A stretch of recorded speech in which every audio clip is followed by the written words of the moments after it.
നമസ്കാരം. ഭൂഗോളം സ്പേസ് എന്ന നമ്മുടെ ചാനലിലേക്ക് ഒരു അബദ്ധം പറ്റി. ഇത് റെക്കോർഡ് ചെയ്യുന്നുണ്ടെന്ന് വിചാരിച്ചിട്ട് കാർഡുകളൊക്കെ ഇങ്ങനെ എടുത്തുകൊണ്ടിരിക്കുകയാണ്. അപ്പം നോക്കുമ്പോൾ ക്യാമറ ഓഫ് ആവുന്നു, വീഡിയോ നമ്മുടെ മൊബൈലിൻ്റെ. അപ്പോഴാണ് ശ്രദ്ധിക്കുന്നത് റെക്കോർഡിങ് നടന്നിട്ടില്ല എന്നുള്ളത്. അപ്പോൾ 4 കാർഡ് നമ്മൾ എടുത്തിട്ടുണ്ട്. ഈ ഒരു വർഷത്തെ ചിങ്ങം ആണല്ലോ, കൊല്ലവർഷമാണല്ലോ മലയാളം വർഷം. അപ്പോൾ അതിലെന്താണ് നമുക്ക് ഉള്ള റിസൾട്ട്, പോസിറ്റീവാണോ നെഗറ്റീവാണോ എന്ന് നോക്കിക്കൊണ്ടിരിക്കുകയായിരുന്നു. അപ്പോൾ പോസിറ്റീവ് റിസൾട്ടുകളാണ്. 4 കാർഡിൽ 3 കാർഡും ഒരു കാർഡ് മേ ബി എന്ന് പറഞ്ഞ കാർഡാണ്. എല്ലാം നല്ല പോസിറ്റീവാണ്. ഒരു കാർഡ് മാത്രമാണ് നോ എന്നുള്ളത് ഇപ്പോൾ നമ്മൾ എടുത്തത്. ബാക്കി യെസ് കാർഡാണ് വന്നിരിക്കുന്നത്. ഇപ്പോൾ ഫലം മാറിപ്പോണ്ടിരിക്കാൻ ഞാൻ വീണ്ടും എടുക്കുന്നില്ല, കാരണം നല്ല കാർഡുകളാണ് ലഭിച്ചിരിക്കുന്നത്. ന്യൂ ഐഡിയാസും കാര്യങ്ങളൊക്കെ ആയിട്ട് നല്ല സ്പീഡിൽ പെട്ടെന്ന് ഒരു ജീവിതത്തിൽ പുതിയൊരു നല്ലൊരു മാറ്റം ഉണ്ടാകാൻ സാധ്യതയുള്ള കാർഡാണ്. രണ്ടാമത് കിട്ടിയതാണ് മേ ബി എന്നുള്ളത്. അപ്പോൾ ഇത്തിരി ചിലപ്പോൾ ഡിഫിക്കൽട്ട് സിറ്റുവേഷൻ നമുക്ക് ഫേസ് ചെയ്യേണ്ടി വരുന്നു കാണിക്കുന്നുണ്ട്. അതായത് തീരുമാനം എടുക്കാൻ ഏത് തീരുമാനം എടുക്കണം എന്നറിയാതെ കൺഫ്യൂഷൻ വരുന്നൊരു സമയം വരുന്നുണ്ട് നമുക്ക്. എയർ എലമെൻ്റാണ് അതന്നെ. അപ്പോൾ പെട്ടെന്ന് തന്നെ ആ ഒരു സിറ്റുവേഷൻ കൂടി നമ്മൾ ഫേസ് ചെയ്യാൻ തയ്യാറായി കഴിഞ്ഞാൽ നമുക്കതിനെ കൈകാര്യം ചെയ്യാൻ പറ്റും. അതിനാണ് മുൻകൂട്ടി ഒരു സൂചന തന്നിട്ടുണ്ട്. പിന്നെ മൂന്നാമത്തെ കാർഡ് യെസ് എന്ന് പറഞ്ഞ കാർഡ് ദ എംപറർ. അപ്പം അങ്ങനത്തെ സമയങ്ങളിൽ നല്ലൊരു ലീഡർഷിപ്പ് ക്വാളിറ്റിയുള്ള വ്യക്തികളാണ് നിങ്ങളെന്ന വ്യക്തിയാണ്, സ്ത്രീ ആണെങ്കിലും പുരുഷനാണെങ്കിലും. പക്ഷേ ചില സമയങ്ങളിൽ നമുക്ക് കൺഫ്യൂഷൻ വരുമ്പോൾ കുറച്ച് ഒരു ലീഡർഷിപ്പ് ക്വാളിറ്റിയുള്ള ഒരു ഫാദർ ഫിഗറിനെ നമുക്ക് സമീപിക്കാമെന്ന് പറയുന്നുണ്ട്. കാരണം അങ്ങനെയുള്ളവരോട് നമുക്ക് അഭിപ്രായം ചോദിക്കാം. കാരണം നമുക്ക് ആ ഒരു കാര്യം പുതിയത് എന്താണെങ്കിലും, വിവാഹം ആണെങ്കിലും കുടുംബ ബന്ധമാണെങ്കിലും റിലേഷൻഷിപ്പ് ആണെങ്കിലും ബിസിനസ് ആണെങ്കിലും എന്താണെങ്കിലും നമ്മൾ ആ സക്സസ്സിനെ ബേസ് ചെയ്തിട്ട് സക്സസ്സിന് വേണ്ടി വേണം പരിശ്രമിക്കാൻ. അതിലേക്ക് വേണം നമ്മുടെ ലക്ഷ്യം. അപ്പോൾ നാലാമത്തെ കിട്ടിയ കാർഡ് നല്ലൊരു കാർഡാണ്, സെലബ്രേഷനെ സൂചിപ്പിക്കുന്ന 3 ഓഫ് കപ്സ്.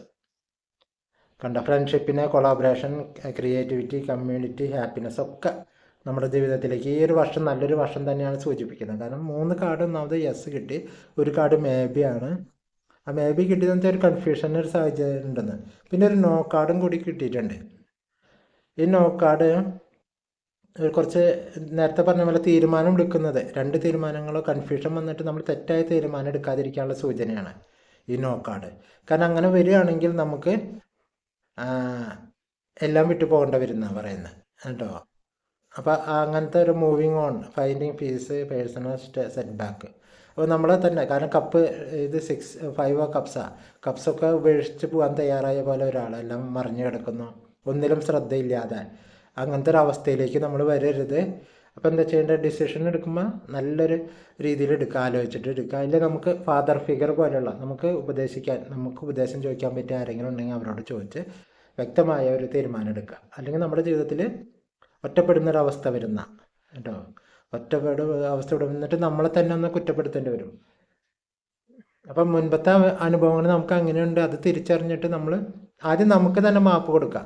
സെൽഫ് ഫോർഗിവ്നെസ് പറയുന്നുണ്ട്. ആ പേഴ്സണൽ സെറ്റ് ബാക്ക് നമുക്ക് തന്നെ കഴിഞ്ഞതൊക്കെ മറക്കുക, നമുക്ക് തന്നെ മാപ്പ് കൊടുക്കുക. എന്തെങ്കിലും തെറ്റുകുറ്റങ്ങൾ നമ്മുടെ ജീവിതത്തിലുണ്ടെങ്കിൽ അതിനൊക്കെ നമുക്ക് തന്നെ മാപ്പ് കൊടുത്തതിന് ശേഷം നമ്മുടെ ഒരു കപ്പാസിറ്റി നമ്മൾ തിരിച്ചറിഞ്ഞ് അതിന് ഉയർത്താൻ ശ്രമിക്കുക. അപ്പോൾ അതിന് ഫാദർ ഫിഗർ പോലുള്ള ഏതെങ്കിലും ഒരു വ്യക്തികളോട് ചോദിക്കുക. കാര്യങ്ങളൊക്കെ ഉണ്ടെങ്കിൽ നല്ലൊരു ലക്ഷണമുള്ള കാർഡ് തന്നെയാണ്. കാരണം സ്പീഡപ്പായിട്ട് ആദ്യത്തെ കാർഡ് കണ്ടോ, new ideas, curiosity, alert, taste for knowledge, restless, spying, news, negotiation, information, messages, contracts. അപ്പോൾ ന്യൂ ഐഡിയാസും കാര്യങ്ങളൊക്കെ ആയിട്ട് ഫാസ്റ്റായിട്ട് മുന്നോട്ട് പോകാൻ പറ്റുന്ന കേട്ടോ. കാരണം പേജ് ഓഫ് സോർട്സ്, എയർ എലമെൻറ്റാണ്. അപ്പോൾ സ്പീഡിൽ പോകാൻ പെട്ടെന്ന് തന്നെ കാര്യങ്ങൾ, നിങ്ങൾ നല്ല തീരുമാനങ്ങൾ എടുക്കുകയാണെങ്കിൽ പെട്ടെന്ന് തന്നെ അത് ഫലത്തിലേക്ക് വരും എന്നൊക്കെ സൂചിപ്പിക്കുന്ന കാർഡാണത്. ഇതിൽ ശ്രദ്ധിക്കേണ്ടത്, നമ്മൾ ഐഡിയാസ് എടുക്കുമ്പോൾ നമ്മൾ കൺഫ്യൂഷൻ ഇല്ലാതെ അതിൻ്റെ വ്യക്തമായ അറിയുക അതിനെപ്പറ്റി. നമ്മളൊരു ബിസിനസ്സിലേക്ക് ഇറങ്ങുകയാണെങ്കിലും വിവാഹമാണെങ്കിലും റിലേഷൻഷിപ്പ് ആണെങ്കിലും വിദ്യാഭ്യാസം ആണെങ്കിലും വ്യക്തമായിട്ട് അതിനെപ്പറ്റി അറിയാം. നമ്മുടെ ഇൻട്രസ്റ്റായിട്ട് യോജിക്കുന്നതാണോ എന്ന് നമ്മൾ നോക്കുക. അതിനുശേഷം നമുക്ക് താല്പര്യമുള്ള കാര്യങ്ങളെ നമ്മൾ സെലക്ട് ചെയ്യാൻ നോക്കുക. നമ്മുടെ ഇൻട്രസ്റ്റായിട്ട് യോജിക്കുന്ന ബിസിനസ് ആണെങ്കിലും വിവാഹമാണെങ്കിലും എല്ലാം. ഇനി നോ എന്ന് പറഞ്ഞ കാർഡ് ഒറ്റപ്പെടുന്ന അവസ്ഥ വരാതിരിക്കാനാണ് ആ നോ കാർഡ് സൂചിപ്പിക്കുന്നത് നമുക്ക്. അപ്പോൾ നമുക്കൊന്നുകൂടി തന്നെ കൺഫേം ചെയ്യാം. മുൻപ് പറഞ്ഞ പോലെ നമ്മുടെ കയ്യിലൊരു 3 സെറ്റ് കാർഡും എന്തായാലും എല്ലായിടത്തും നോക്കാനാണ്. നിങ്ങൾ ഇതിൽ പറയുന്ന ഫലങ്ങൾ നോ കാർഡ് വല്ലതും കാണുകയാണെങ്കിൽ അതിനെ സീരിയസ് ആയിട്ടൊന്നും എടുക്കണ്ട കേട്ടോ. കാരണം മനുഷ്യനൊരു കപ്പാസിറ്റി ദൈവം തന്നിട്ടുണ്ട് എപ്പോഴും. ഏതൊരു നോ കാര്യങ്ങളെയും നമുക്ക് യെസ് കാര്യങ്ങളാക്കി മാറ്റാനുള്ള ആ ഒരു വിൽ പവർ, ഒരു കപ്പാസിറ്റി തന്നിട്ടുണ്ട്. നമ്മുടെ ചോയ്സ് അനുസരിച്ചാണ്. എപ്പോഴും ഫ്രീ വില്ല് എന്ന് പറഞ്ഞ് കേട്ടിട്ടുണ്ടാവുമല്ലോ. ഒരു ഫ്രീ വില്ല് ദൈവം തന്നിട്ടുണ്ട് നമ്മുടെ ജീവിതത്തിൽ എന്തിനും.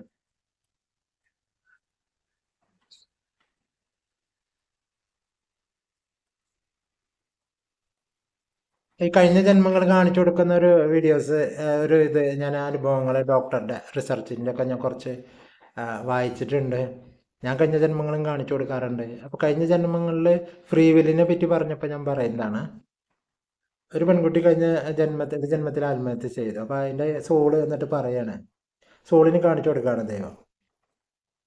അതായത് ആത്മഹത്യ ചെയ്തിരുന്നില്ലെങ്കിൽ എങ്ങനെയായിരിക്കും ജീവിതം എന്നുള്ളത്. അപ്പോൾ ഒറ്റപ്പെട്ടൊരവസ്ഥയിൽ ആ പെൺകുട്ടി വേറെ മാർഗമൊന്നുമില്ല എന്നുള്ള രീതിയിൽ നോക്കുമ്പോൾ വേറെ ജീവിതം അങ്ങനെ ചെയ്തിരുന്നില്ലെങ്കിൽ ഫ്രീ വില്ല് അനുസരിച്ച് നമ്മൾ മറ്റൊരു വഴി പോവുകയാണെങ്കിൽ കുളത്തിൽ ചാടി ഒരു വെള്ളത്തിൽ, പുഴയിലല്ല, ഒരാഴമേറിയ ഒരു കിണർ പോലുള്ള ഇതിൽ ചാടിയിട്ടാണ് ശ്രമിച്ചത്. അപ്പം അതല്ലായിരുന്നെങ്കിൽ എന്ന് നോക്കുമ്പോണ്ട് അവിടെ ഒരു രക്ഷകൻ പിന്നീട് വരുന്നുണ്ട്. ആ രക്ഷകൻ ഈ കുട്ടീനെ നല്ല രീതിയിൽ രക്ഷപ്പെടുത്തിയിട്ട് ജീവിതത്തെ പുതിയൊരു വഴിത്തിരിയിലേക്ക് തിരിച്ചു വിടുന്നുണ്ട്. കുട്ടീനെ സേഫ് ആക്കിയിട്ട് പിന്നെ ഒരു വിവാഹമൊക്കെ കഴിച്ചു കൊടുത്ത് അങ്ങനെ സേഫ് ആക്കുന്നുണ്ട്. പക്ഷെ നമ്മുടെ ഫ്രീ വില്ല് അനുസരിച്ച് നമ്മൾ തിരഞ്ഞെടുത്തത് അതിന് ജീവിക്കേണ്ടെന്നാണ്. അപ്പോൾ ദൈവം ഫ്രീ വില്ലിൽ ഇടപെടില്ല. അതുകൊണ്ടാണ് നമുക്കൊരു കൺഫ്യൂഷൻ ഉണ്ടാവും. ദൈവത്തിനൊക്കെ നമ്മൾ വിളിക്കണ്ടല്ലോ, എന്നിട്ട് എന്താ ഇങ്ങനെ പോകുമ്പോൾ ഒരു സൂയിസൈഡ് എന്നുള്ള രീതിയിൽ പോകുമ്പോൾ എന്താണ് ദൈവം ഇടപെടാത്തത്? അവിടെയാണ് ഫ്രീ വില്ലിൻ്റെ പ്രത്യേകത. കാരണം മനുഷ്യന് എല്ലാ കഴിവുകളും തന്നിട്ടുണ്ട്, തിരിച്ചറിയാനും വിവേക ബുദ്ധി കാര്യങ്ങളൊക്കെ. അപ്പം നമ്മളത് ഉപയോഗിക്കാതെ നമ്മൾ തെറ്റായ തീരുമാനം എടുക്കുക, അതാണ്. അപ്പോൾ ആ തീരുമാനങ്ങൾ തെറ്റായി കഴിയുമ്പോൾ പിന്നെ അതാണ് ബുദ്ധിമുട്ടുണ്ടാവുക. അപ്പം നിങ്ങൾ ശ്രദ്ധിക്കുക, ഈ ഒരു വർഷം വ്യക്തമായ ലക്ഷ്യം നിങ്ങൾ പ്ലാൻ ചെയ്യാം. ആ ഒരു ഫ്രീ വിൽ, ദൈവം തന്ന ആ ഒരു ഫ്രീ വില്ല് നിങ്ങൾ മെഡിറ്റേഷനും നാമജപം പ്രാർത്ഥനയെ കൊണ്ട് നമ്മുടെ ഉള്ളിലൊരു ചൈതന്യമുണ്ട്, അതിനെ ഉയർത്താം. അങ്ങനെ ചൈതന്യത്തെ ശ്രദ്ധിക്കാതെ പുറമേക്ക് മാത്രം നോക്കിക്കൊണ്ട് ഓടുന്ന ആൾക്കാർക്കാണ് വളരെ അധികം ബുദ്ധിമുട്ടുണ്ടാവുക. നിങ്ങൾ വിജയിച്ച ആൾക്കാരെ നോക്കുക, അവർക്ക് അവരുടേതായ ഒരു സിസ്റ്റം ഉണ്ടാക്കിയിട്ടുണ്ടാവും അവരുടെ ആത്മീയ ചൈതന്യത്തെ ഉയർത്തുന്നത്.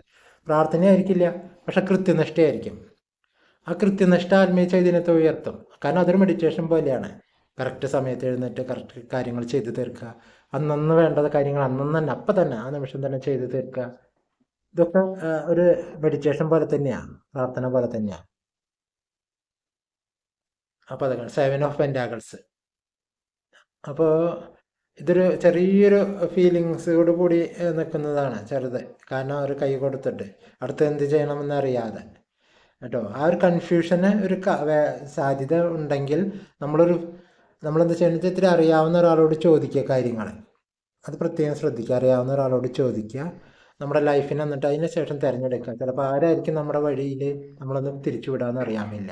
പക്ഷെ നല്ല റിസൾട്ടുള്ള കാർഡുകളാണ് നമുക്ക് കിട്ടിയിരിക്കുന്നത്. ഒരു കാർഡ് നമുക്ക് സൂചന തന്നത് നോ കാർഡ്, നമ്മുടെ 2 കാർഡ്, ഒരു മേബി കാർഡ് ഉണ്ട്. ഇതാ മേബി കണ്ട, ഇത് കണ്ണ് കെട്ടിയിരിക്കുകയാണ്. എന്നിട്ട് 2 ദിക്കിലേക്ക് തിരിച്ചു വെച്ചിരിക്കുന്ന 2 വാളുകൾ കണ്ട. അപ്പോൾ ഇതെന്താണെന്ന് വെച്ചാൽ നമുക്ക് 2 ഡിസിഷനാണ്, 2 തീരുമാനങ്ങളാണ്, ഡിഫിക്കൽട്ട് ഡിസിഷൻസാണ്. Avoidance, deadlock, stalemate thinking, before decision, stagnation, choices. അപ്പം നമ്മളെന്താ ചെയ്യേണ്ടത്? കണ്ണ് കെട്ടിയിട്ട് നമ്മൾ അന്ധമായി എന്താ പറയുക, ഈ കറക്കിക്കുത്ത് നടത്തരുതെന്നാണ് പറയണേ. അതിനെപ്പറ്റി വ്യക്തമായിട്ട് ചോദിച്ച് വ്യക്തമായി അറിഞ്ഞ്, അല്ലെങ്കിൽ ഇപ്പോൾ നെറ്റ് ഉള്ള കാരണം നമുക്ക് എല്ലാത്തിനെ പറ്റി അറിയാം. അതിനുശേഷം നമ്മളെ തന്നെ കുറ്റപ്പെടുത്താത്ത രീതിയിൽ, നമ്മൾ ഒരുപാട് നമ്മളെ തന്നെ കുറ്റപ്പെടുത്തുന്നുണ്ട്, അതൊക്കെ വിട്ടിട്ട് നമ്മുടെ തെറ്റുകളൊക്കെ സെൽഫ് ഫോർഗിവ്നെസ് കൊടുക്കുക, നമ്മൾ തന്നെ നമുക്ക് മാപ്പ് കൊടുക്കുക. എന്നിട്ട് പുതിയൊരു പ്രോസ്പെരിറ്റിയിലേക്ക് നോക്കുക.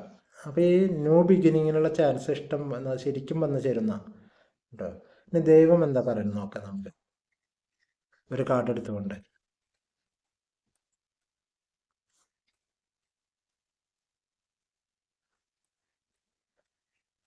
ദൈവത്തിൻ്റെ ഒരു മെസ്സേജ് എന്താണെന്ന് നോക്കാം. മൂന്നാമത് കിട്ടുന്ന കാർഡിൽ ആദ്യത്തെ കാർഡ് എടുക്കാം.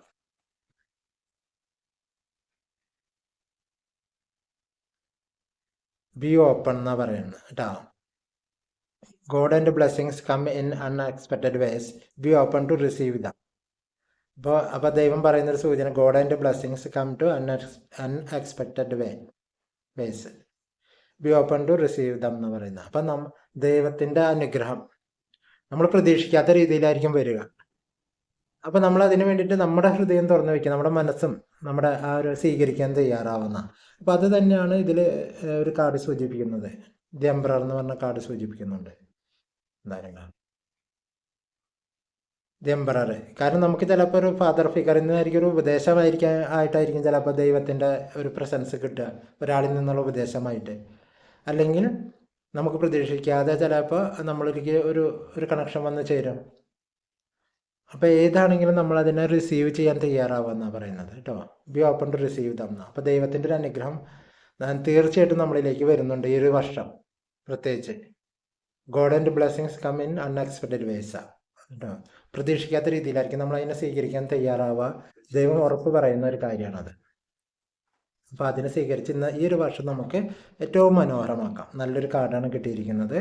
അപ്പോൾ സംശയിച്ച് നിൽക്കാതെ, മടിച്ച് നിൽക്കാതെ, ഇതിൽ പറയുന്ന പോലെ ആലോചിച്ച് നിൽക്കാതെ എല്ലാം വ്യക്തമായി അന്ന് ചെയ്യേണ്ടത് അപ്പം തന്നെ ചെയ്തു തീർക്കുക. അന്ന് വൈകുന്നേരം ആകുമ്പോഴേക്കും ചെയ്തു തീർക്കേണ്ടത് അന്ന് ആ സമയം കൊണ്ട് തന്നെ ചെയ്തു തീർക്കുക, രാവിലെ തന്നെ എന്നുള്ള രീതിയിൽ ഒക്കെ. എന്നിട്ട് അറിയേണ്ട കാര്യങ്ങൾ അപ്പം തന്നെ ഇൻ്റർനെറ്റ് അല്ലെങ്കിൽ മറ്റുള്ളവരോട് ചോദിച്ചിട്ട് അറിഞ്ഞ് മനസ്സിലാക്കി ഈ ഒരു വർഷത്തെ വ്യക്തമായ ലക്ഷ്യത്തോടു കൂടി മുന്നോട്ട് കൊണ്ടുപോകാൻ എല്ലാവർക്കും സഹായിക്കട്ടെ, എല്ലാവർക്കും കഴിയട്ടെ എന്ന് ആശംസിച്ചുകൊണ്ട് എല്ലാവർക്കും നന്ദി പറയുന്നു.